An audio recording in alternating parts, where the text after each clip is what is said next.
Before 2021, Afghan women, they had rights.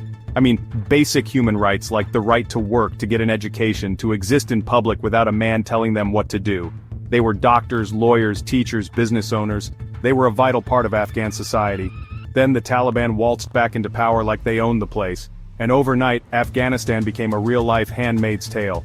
It's been a systematic dismantling of women's rights with rules so bizarre, so nonsensically restrictive, that you'd think they were pulled straight from a satirical dystopian novel. But this, unfortunately, isn't satire, folks. This is the everyday reality for millions of Afghan women, and tonight, we're diving deep into the Taliban's twisted rulebook. Let's talk about work, shall we? That thing you do to, afford to live, contribute to society, maybe even, dare I say, find a bit of purpose in this chaotic world. Yeah, the Taliban aren't big fans of women doing that. Straight out the gate, they slapped a ban on women working in offices.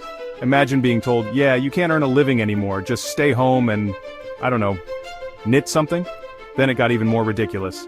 The Ministry of Finance, a place where, presumably, you need some degree of financial expertise, decided that actually, female employees could just have a male relative do their jobs for them. Because, qualifications are clearly hereditary in Taliban land. And get this, they decided a woman's work, regardless of her role or experience, was worth a whopping $71 a month. That's less than some people spend on avocado toast in a week.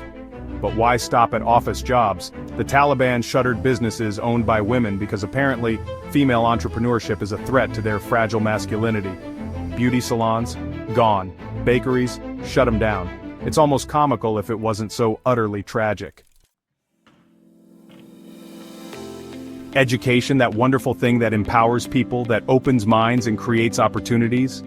The Taliban's stance can be summarized in 2 words. Nope, girls over the 6th grade, banned from school. Community education programs run by NGOs, shut them down. It's like they think an educated woman is some kind of weapon of mass destruction. And don't even get me started on their media policies.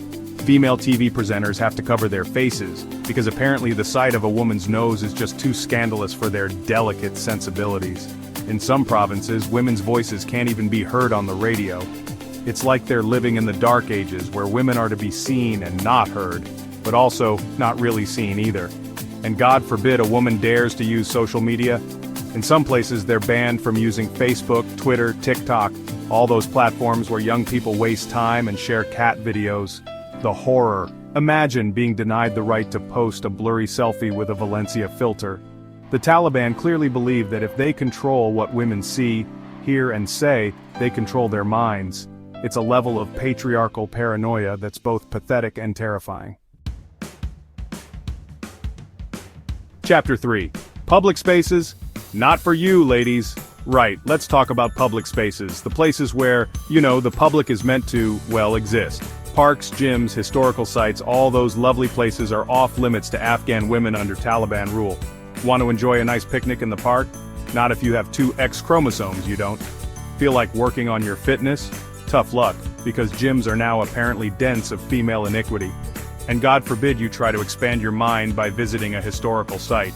The Taliban seem to think that women soaking up knowledge from ancient ruins is some kind of threat to their authority, and don't even think about going out for a romantic dinner with your spouse unless you can prove you're actually married, because nothing screams romantic evening like whipping out your marriage certificate before ordering appetizers. And then there's the whole mahram thing, the rule that says women can't travel more than 45 miles without a male guardian. Because, women are incapable of navigating public transportation or, God forbid, driving a car without a man to hold their hand. It's infantilizing, demeaning, and frankly insulting to the intelligence of Afghan women.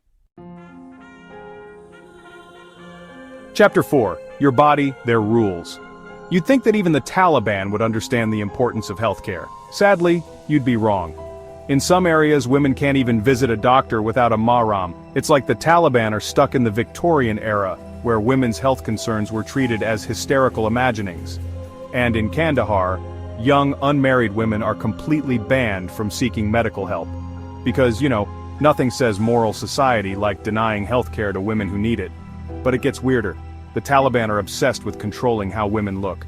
They dictate what kind of hijab women can wear, with rules changing from province to province. Black hijabs that only show the eyes? Forbidden in some areas, Arabic-style burqas, the only acceptable option in others. They even dictate the color of pants and shoes women can wear. It's like they're playing dress-up with real people's lives, except it's not fun and games, it's oppressive and dehumanizing. And if a woman dares to defy these arbitrary fashion rules, well, she and her family could face severe punishment.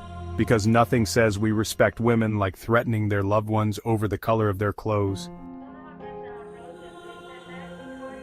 Chapter 5.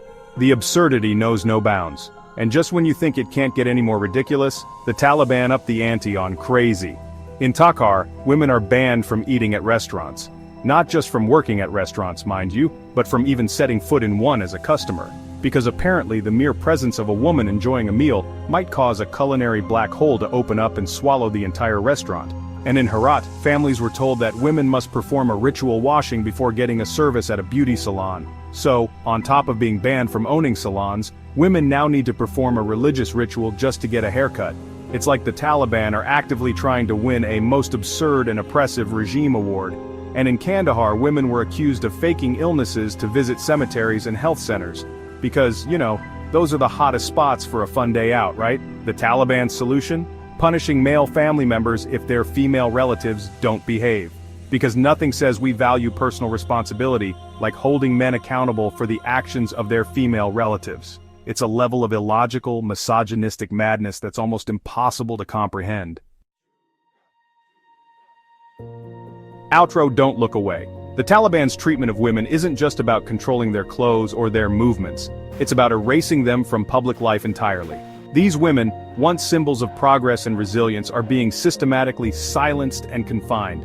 The world cannot afford to look away while this humanitarian crisis unfolds. This isn't just an Afghan problem, it's a human rights issue that demands our attention and action. So share this video, talk about it, and don't let the voices of Afghan women be silenced. Because their fight for freedom is a fight for all of us.